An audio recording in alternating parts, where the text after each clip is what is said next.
You don't remember? Huh? The question is define infertility. Then describe and discuss the causes, investigations and management of male infertility. So it is divided into four parts. For definition, they have allotted 1 mark. For causes, 3 marks. Investigations, 3 marks, and management, 3 marks. So unless you write all the things, you will not get the complete marks. So definition itself, many people didn't write correctly. You have to read the question and all the parts you should concentrate, because in the long question they will divide the marks to each part. Now what is the question? Somebody please type in the chat.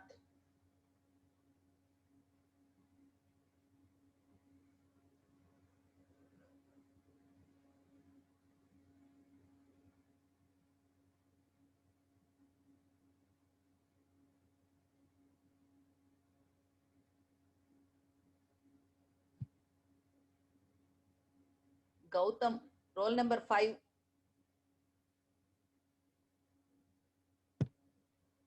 Gautam, are you there?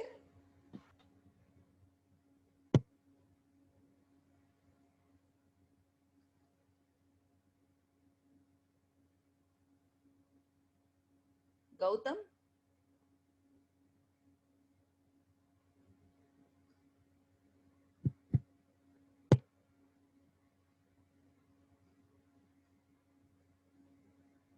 Shruti Singh.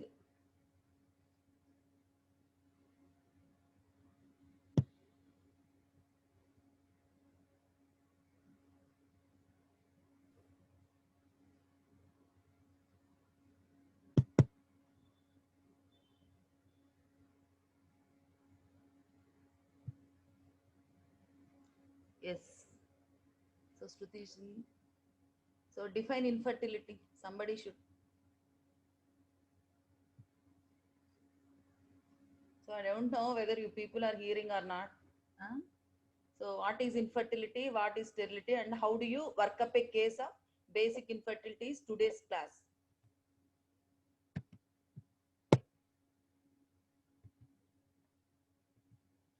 So what is reproductive health? Reproductive health is complete physical, social and mental well-being of a woman, and not merely the absence of disease of the reproductive system and functions. So you may get a question, write about reproductive health. So definition is reproductive health is nothing but the physical, social and mental well-being of the woman, and not merely the absence of disease or infirmity of the reproductive system and functions. She may not be though she is not having any reproductive tract infections, she may not be happy with her number of children, or she may be suffering with infertility, or she wants to postpone her pregnancy, like that. So this is the definition of reproductive health. What is infertility? Infertility is inability of a couple to conceive even after 1 year of unprotected intercourse. If a couple fails to conceive even after 1 year of unprotected intercourse, we call it as infertility, and the couple needs to be investigated for infertility. So what is sterility? Sterility is proved infertility, that is permanent inability of the couple to conceive. So they don't have any chance to couple, and that is proved beyond doubt. So proven infertility is sterility. When will a couple to be investigated for infertility? So even after 1 year of unprotected intercourse, if a couple fails to conceive, they needs to be investigated. But if the age of the woman is more than 35 years, we need not wait for 1 year. So after 6 months itself, if the couple fails to conceive, then they can be investigated. If the age of the wife is more than 35 years, even after 6 months, they can be investigated. What is primary infertility and what is secondary infertility? Primary infertility means the couple have not conceived at all. So there is no previous conceptions. We call it as primary infertility. What is secondary infertility? Inability to conceive after a proven previous conception, irrespective of the outcome of that conception. The couple had a previous history of conception, but it may have ended with the abortion or preterm labor or IUD or live birth, but then afterwards they, they are unable to conceive. Then it is called as secondary infertility. So if a patient comes with a history that she had abortion, which is proved, that is pregnancy test positive and ultrasound, it is proven, and afterwards she is unable to conceive, means it is secondary infertility. Some couple will come with a history of they have not conceived at all, then that is primary infertility. What is the prevalence of infertility? It is about 5 to 15% of the people will suffer with infertility. So WHO defined infertility as inability to conceive even after 1 year of unprotected intercourse. Then if the age of the woman is more than 35 years, 6 months of unprotected intercourse itself can be called as infertility. Classification of infertility into primary infertility and secondary infertility. Primary infertility is when the couple has not achieved any pregnancy. It contributes to 20 to 30% of total infertility cases. It is common in developed countries. Whereas secondary infertility is the couple who had at least one previous conception, irrespective of the outcome of pregnancy, or if the couple are unable to conceive even after 2 years of unprotected intercourse after a previous pregnancy. That is, she had abortion or ectopic pregnancy or live birth. After that, even after 2 years, she is unable to conceive, means it is secondary infertility. Secondary infertility is common in developing countries, and 70 to 80% of the cases belongs to this secondary. So population based studies prove that secondary infertility is more prevalent than primary infertility. So what is fecundity, what is fecundability, and what is monthly fecundability rates? Anybody? Fecundity is the chance of having a live child or live birth within one menstrual cycle period. So what is the rate of or chance of having a live issue within a 1 monthly cycle is fecundability. Fecundability is the chance of having a conception, that is, all pregnancies need not end up with live births. So what is the rate of conception within one menstrual cycle is fecundability. Chance of having one live child in one menstrual cycle is fecundity. So fecundability is ability to achieve pregnancy within a single menstrual cycle. Fecundity is ability to have a live birth within a single menstrual cycle. So sterility is, what we have told is, infertility beyond treatable cause or total inability to produce children is sterility. So what is the relation between time and percent of conception rates? So 50% of the couples conceive within 1 month, 72% conceive within 6 months, 85% conceive within 1 year, and 93% will conceive within 24 months without any treatment. So 85% of the couple will conceive within 12 months. So what is the gender distribution of infertility? Usually, who will be blamed for infertility in our society?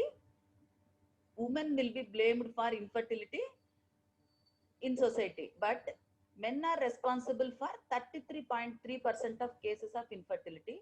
Women contributes, that is female factor is only about 25% of cases, both male and female factors for 20%, and in 15% of cases it is not detectable. This is according to WHO statistics in 1992. This says that 33% male factor, 25% female factor, combined is 20, no cause in 15%.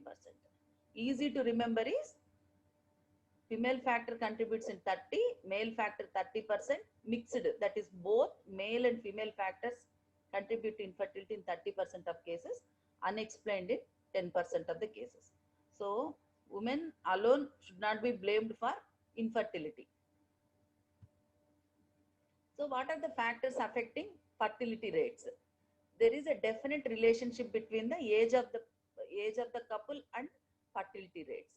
Peak fertility age is between 20 to 24 years. But afterwards, this fertility rate declines from 30 to 32 years and rapidly declines after 40 years. But due to some changes in the society like late age at marriages, there is decline in quantity and decline in the fertility because of delayed postponement of pregnancies. So other factors like social, nutritional factors and income. So is there positive relation or negative relation with infertility? Social status and fertility, is they are directly related or inversely related? Nutritional status, income. So please think.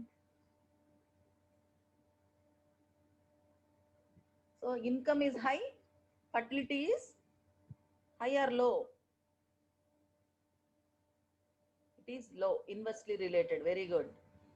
So social status, high social status, we see less number of children.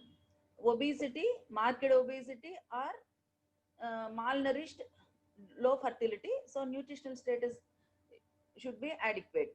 Then income is low income group, there more fertility. Maybe age at marriage may be earlier. Then education is also inversely related. Educated women tend to delay conception. Then marital status. In some communities, the marriage percentage itself is low. Example is Japan. In Japan, the marital status is very low, so fertility rate is also very low. The Japanese are very busy in doing work. They will just productive in doing their works, but they are not thinking about marriage and fertility. So they are on negative side. The population is going on, population growth is going to on negative side. Occupation is the people who are working in as foundry workers and agriculturists, they have low fertility rates because foundry workers are exposed to hot atmospheres that decreases the sperm count, and agriculturists, they are exposed to the poisonings, that is organophosphorus, the pesticides and all. No, that exposure to environmental toxins like benzene and heavy metals also decreases the fertility rate. Fertility rate has dropped by 3% worldwide due to some uncertain factors.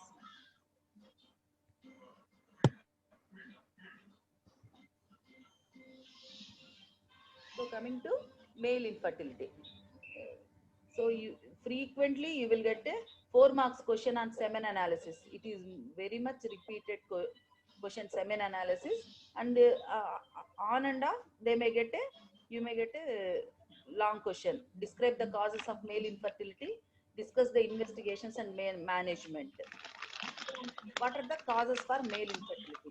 The factors contributing to male infertility can be divided into from starting from spermatogenesis to the ejaculation. Disorders of spermatogenesis in 50% of the cases, obstruction of the efferent ducts in 30% of the cases, then disorders of sperm motility in 15%, sexual dysfunction in 5% of the cases, and unexplained in 15% of the cases. So remember the physiology of spermatogenesis. You can write this one.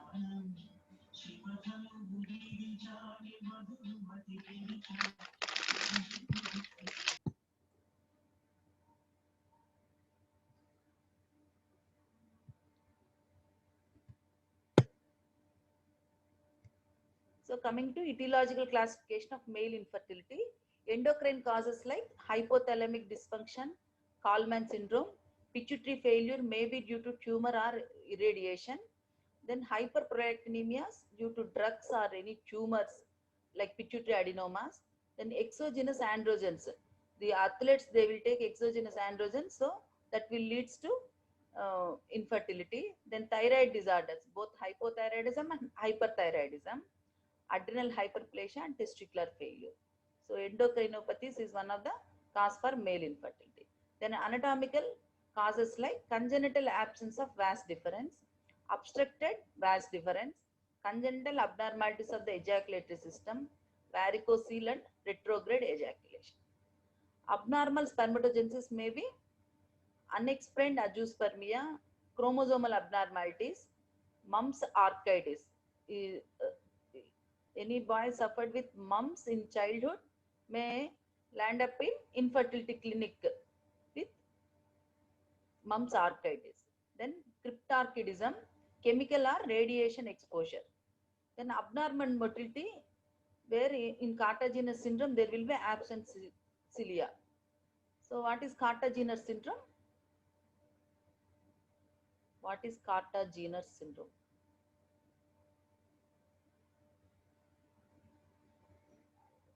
Where you have heard this Cartagener syndrome? What is Cartagener syndrome? Mm, very good. Ciliary dysmotility. So sperm motility is affected and they will present with infertility. And other places they will present with bronchiectasis. Lungs, very good. Cartagener syndrome. Then antibodies to the sperms. Then psychological factors like unexplained impotence is seen in case of excessive stress and depression, and then decreased libido.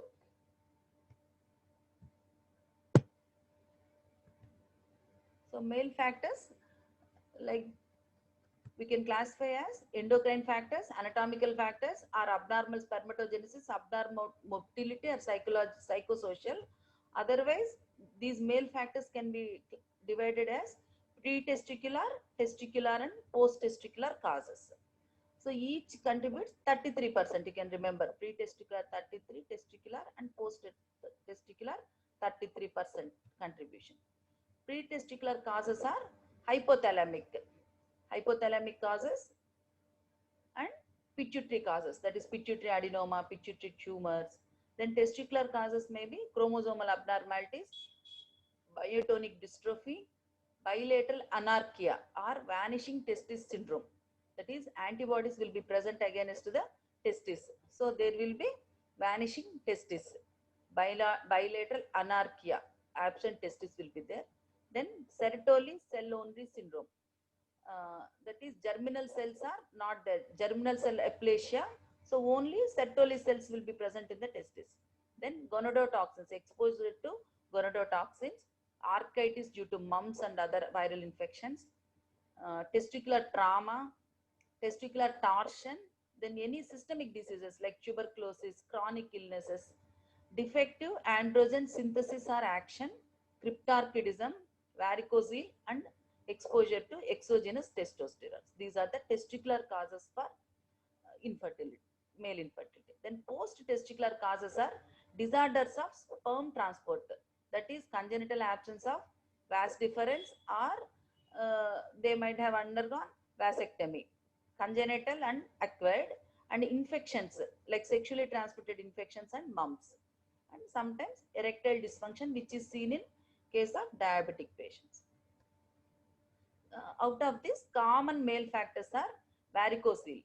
Any patient comes with infertility, the husband has to be examined for varicocele, any genital infections, any childhood history of mumps, any previous groin or scrotal surgery. They might have undergone any surgery for inguinal hernia, or sometimes testicular hematoma due to injury due to blow on the testicles. He might have developed or fall during play in the childhood. The child may had got testicular hematoma for which he got operated, that he won't remember. Then you have to take the history regarding previous groin or scrotal surgery. Then heavy smoking and chronic alcoholism also reduces the sperm count. any chronic serious systemic illnesses, and men currently on fertility drugs or steroid preparations also, you have to take the history. These are the common causes for male infertility. Then how will you manage a case of male infertility? Detailed history has to be taken. If you get a primary infertility or a secondary infertility case, in that you have to ask the husband what is the age of the husband, what is the profession he is doing, a coital history, and all these things you have to ask. You have to ask the history to elicit the causes for male infertility. Then in the history, you have to ask about the age of the male partner. As the age of the male partner increases, the fertility decreases. Then what is the marital life? Then any history of uses of any contraceptives. They might have used any contraceptives, and how long they have used those contraceptives. Then occupation of the husband, like frequent travelers. So if he is a frequent traveler, they may be missing the ovulation period. So that is one chance of not conceiving. Then working near hot furnaces, smoking, alcoholism, tobacco chewing, any drug abuse, and any history of tuberculosis, sexually transmitted infections, diabetes mellitus, and chronic illnesses. Any operations on scrotum, any history of undescended testis and hernia repair.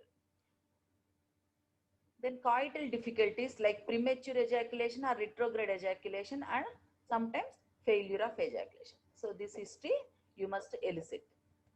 Then in the medical history, you have to ask about genital tract infections, particularly mumps and, and prostatitis.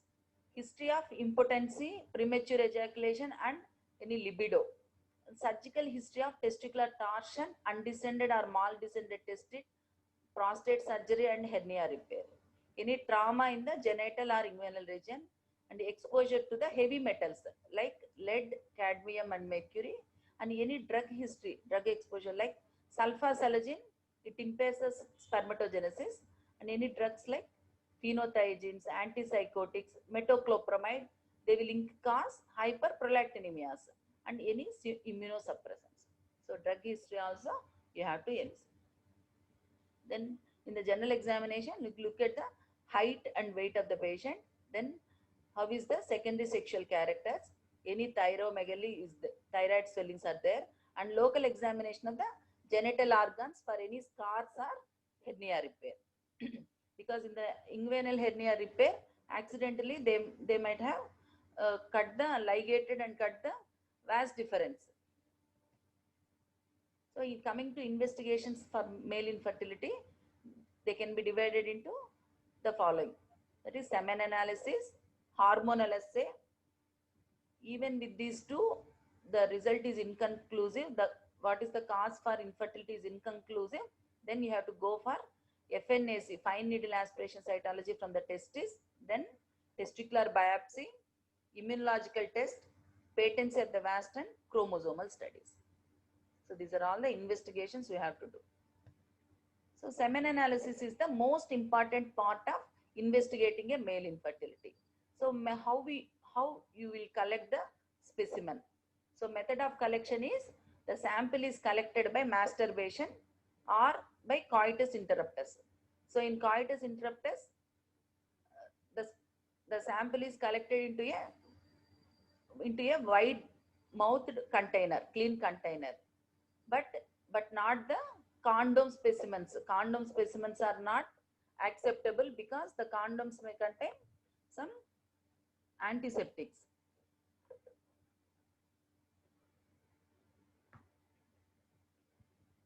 So timing of collection is the sample has to be collected very near to the lab, so that within half to 1 hour they can reach the lab and to give the specimen for testing. So it has to be collected into a wide necked bottle. So condom specimen is not acceptable. So within what time the specimen needs to be examined? So within 2 hours it has to be examined. Specimen, it coagulates immediately due to seminal enzymes, and it liquefies within half an hour due to prostatic enzymes. So first initially after after ejaculation, this semen coagulates because of seminal enzymes. It first coagulates, then it liquefies.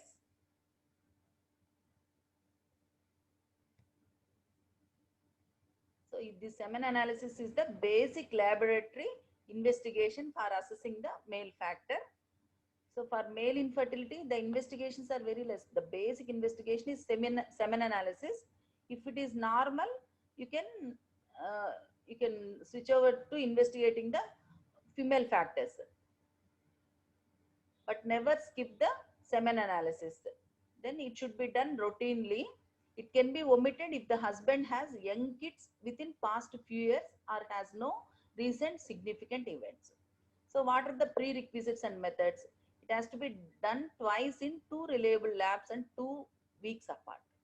So if the sometimes the patient gets the report that azoospermia from one lab, but before confirming it, you have to retest the semen analysis in another lab after 2 weeks.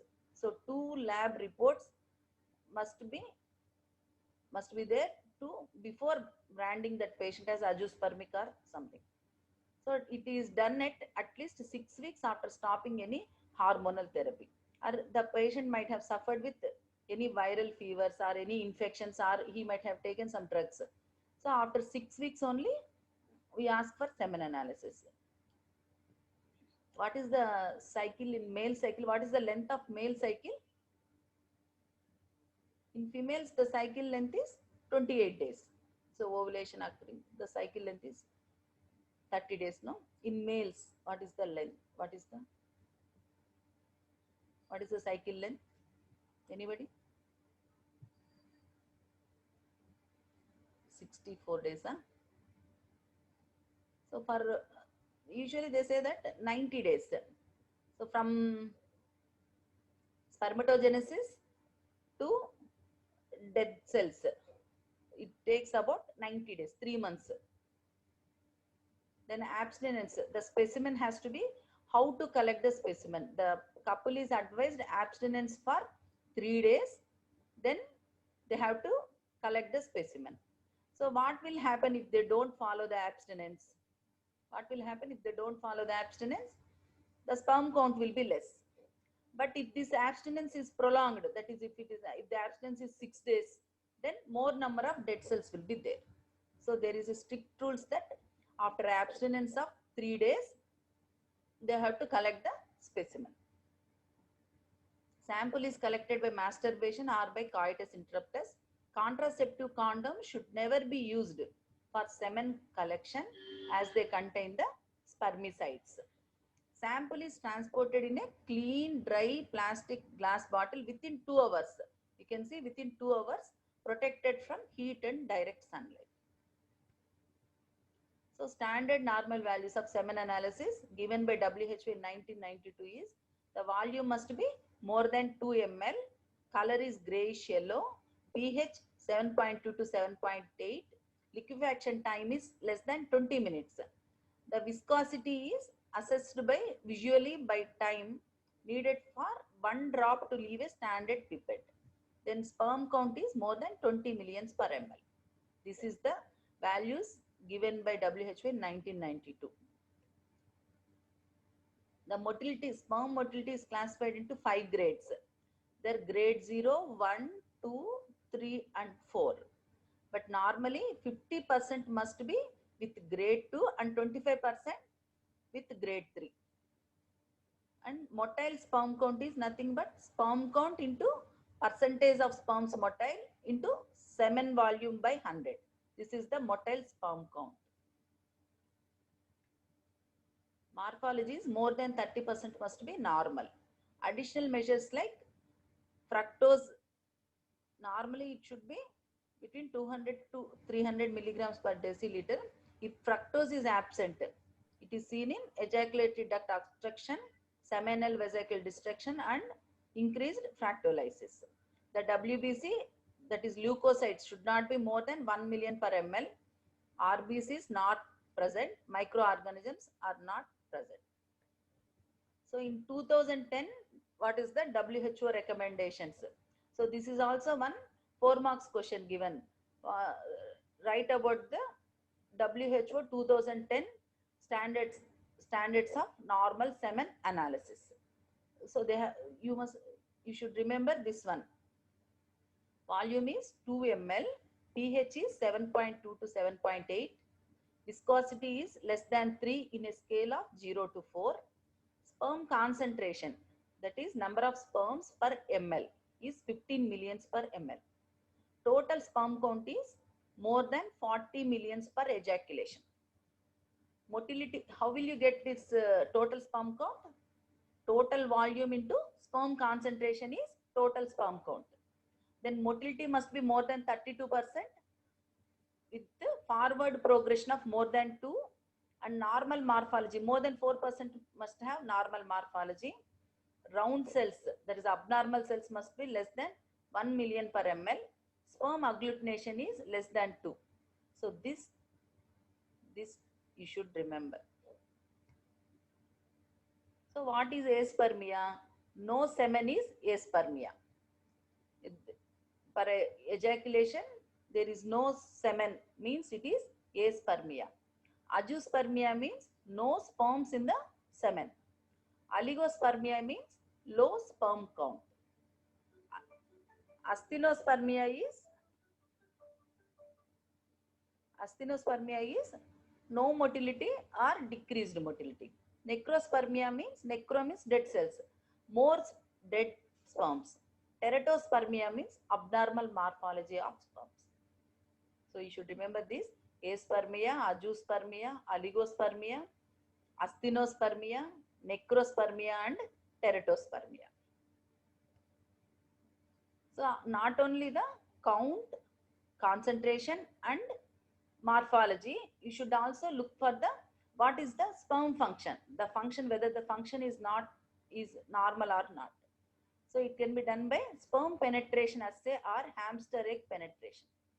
So that this test will indicate whether the sperm is able to penetrate the egg or not.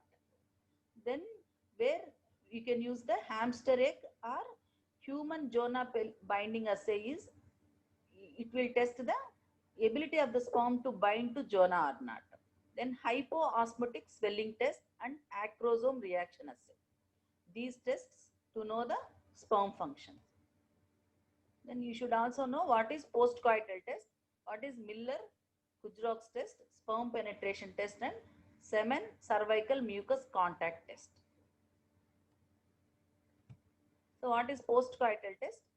So the woman is asked to report to the lab within half an hour after the coital activity. Then collection is taken from the posterior fornix and it is seen under the microscope for the sperms and also the motility of the sperms. So if any antibodies, that is cervical antibodies against the sperms is present, the movement will there will be jerky concentric movements of the sperms will be seen. So this postcoital test is to know the cervical antibodies against the sperms. Whereas sperm penetration test is, we are not doing. Then semen cervical mucus contact test is, they keep a drop of semen and a drop of cervical mucus side by side. Then they will see whether these sperms are able to penetrate into the cervical mucus or not. This is semen cervical mucus contact test. So this male infertility, whenever you see a case of male infertility, after taking proper history, general examination, and examination of the genital organs, first investigation is semen analysis.